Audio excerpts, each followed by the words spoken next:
Okay, ano tong Tourette syndrome?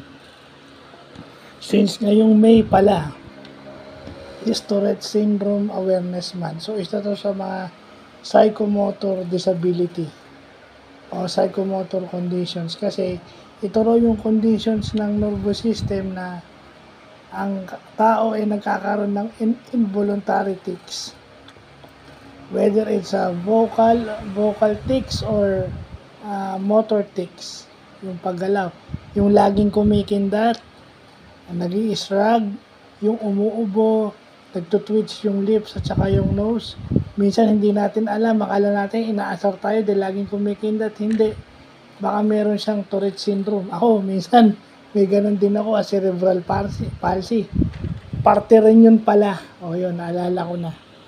Na-research ko pala, minsan meron din pala kaming ng Tourette syndrome. So, ang treatment nito is medication, relaxation techniques, and psychotherapy, which is mahal. No?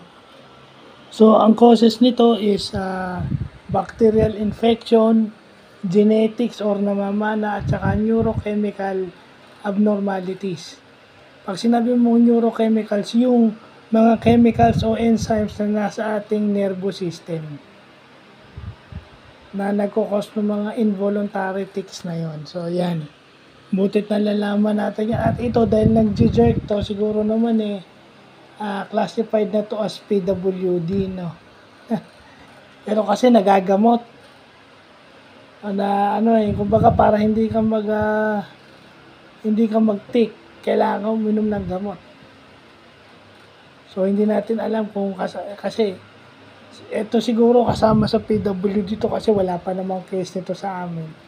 Pero butit na iba-vlog natin para aware tayo. So, yun lang po.